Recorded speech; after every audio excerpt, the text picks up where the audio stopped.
આપણે આપણા જીવનમાં જેવું પણ કર્મ કરીએ છીએ તેવું આપણને ફળ મળે છે, પણ ફળ મળે છે જરૂર, અને કોઈ પણ કર્મ ફળ આપ્યા વિના વિરામ પામતું નથી.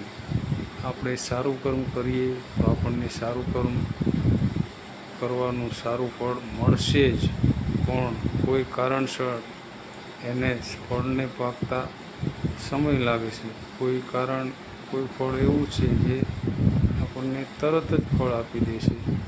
એવી રીતે કોઈ એવું ખરાબ કાર્ય આપણા જીવનમાં થઈ ગયું અને આપણું શ્વાસારૂપી આયુષ્ય પૂરું થઈ ગયું, તો એ આપણે આગલા જન્મે પણ એ ખરાબ કર્મનું ફળ આપણે ભોગવવું જ પડે છે. અથવા આગલા જન્મમાં પણ જો એ રીતનું આપણું ખરાબ કર્મ છે તો એનું ફળ લાગવામાં વાર લાગે છે.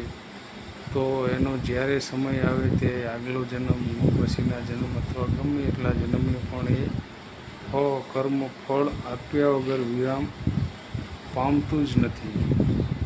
એનું એક આપણે દ્રષ્ટાંત મહાભારતના પ્રસંગ ઉપરથી એ દ્રષ્ટાંત વિશે સમજીએ. તો જ્યારે કૌરવ પાંડવનું યુદ્ધ સમાપ્ત થઈ ગયું અને 100 કૌરવોનો નાશ પામ્યા અને પાંડવો વિજયને પામ્યા અને હસ્તિનાપુરની ગાદી પર બિરાજમાન થયા, ત્યારે ધૃતરાષ્ટ્ર સંજયને પૂછે છે કે હે સંજય, મેં મારા આ જન્મમાં તો એવું કોઈ કાર્ય કે એવું કોઈ ખરાબ કર્મ કર્યું નથી કે જેના લીધે મારા 100 સંતાનો નાશ પામે, મારી પાછળ કોઈ વાસ નાખે એવું પણ ન રહે, અને મારે દુશ્મનો એટલે કે પાંડવોના આશ્રિત બનીને રહેવું પડે, આવું ખરાબ કાર્ય તો મેં આ જન્મમાં કર્યું જ નથી. તો પછી જ્યારે કૌરવો અને પાંડવોનું યુદ્ધ ચાલતું હતું ત્યારે તું મને યુદ્ધમાં જે કંઈ ઘટના બનતી હતી, જેનો વિજય થતો હતો, જેનો પરાજય થતો હતો, એ વિશેની તું પળે માહિતી તારી દિવ્ય દ્રષ્ટિથી મને આપતો હતો. તો અત્યારે તું મને એટલું જણાવ, તારી દિવ્ય દ્રષ્ટિથી મને જોઈને બતાવો કે મેં એવું તે કયું કર્મ કર્યું છે કે મારે મારા સંતાનો ગુમાવવા પડે અને મારે પાંડવોને આશ્રિત રહેવું પડે, એવું તું મને તારી દિવ્ય દ્રષ્ટિથી જોઈને બતાવો.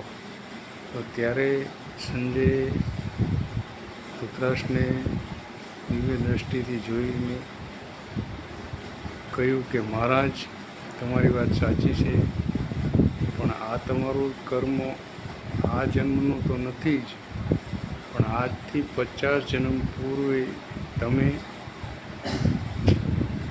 એક પારધી હતા અને જંગલમાં શિકાર કરતા એક મોટા વટવૃક્ષ ઉપર હજારોની સંખ્યામાં પંખીઓ બેઠા હતા.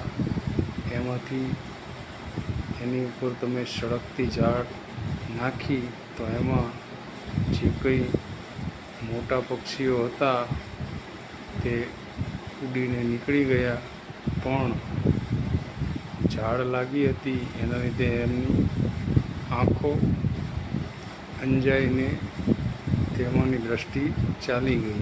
પણ જે નાના પક્ષીઓ હતા જે ઉડી ન શક્યા અને ઝાડમાં સળગીને મરી ગયા, તો એ કર્મ અત્યારે તમને આજથી 50 જન્મ પહેલાંનું ખરાબ કર્યું તમારું અત્યારે ફળ પામવાને લાયક બન્યું છે, એટલે તમને આ ફળ મળ્યું છે. તો તમે તમારા ઘરે 100 સંતાનો થાય એટલું પુણ્ય ભેગું કરો, ત્યારે તમને 100 સંતાનોનું ફળ પ્રાપ્ત થાય. અને તમે જે નાના પક્ષીઓ, જે મોટા પક્ષીઓ ઉડી ગયા અને એની આંખો અંજાઈ ગઈ અને તેઓ અંધાપો પામ્યા, એટલે તમને અંધાપો મળ્યો છે. અને તમે 100 સંતાનો તમારા ઘરે જન્મે એટલું પુણ્ય ફળ ભેગું કરો, એટલા જન્મ તમારે 50 જન્મ લાગ્યા છે. 50 જન્મે તમારા ઘરે સ્વસંતાનોનો જન્મ થયો અને પક્ષીઓની આંખો બળી ગઈ એટલા માટે તમને અંધાપો મળ્યો. તો તમારું એક ખરાબ કાર્ય, એક ખરાબ કર્મ તમને 50 જન્મે આ રીતનું ફળ તમને આપ્યું છે. તો આપણે એના ઉપરથી સમજવાનું કે કોઈ પણ કર્મ ક્યારેય પણ કોઈ પણ જાતનું સારું અથવા ખરાબ ફળ આપ્યા વગર વિરામતું જ નથી. તો જીવનમાં હંમેશા આપણે સારા કાર્યો કરવા જોઈએ, જેથી આપણો આ જન્મ તો ઠીક પણ આવનારો જન્મ પણ સારો જાય. હંમેશા પ્રભુ ભક્તિમાં લીન રહેવું જોઈએ, ગુરુ ભક્તિમાં લીન રહેવું જોઈએ. અને જો કોઈ સદગુરુ આપણને ના મળ્યા હોય તો સદગુરુ આપણે મેળવવા જોઈએ જીવનમાં, અને તેમના અનુસરણે ચાલી અને આપણો આવનારો અને આ જન્મ સફળ કરવો જોઈએ. જય ગુરુ.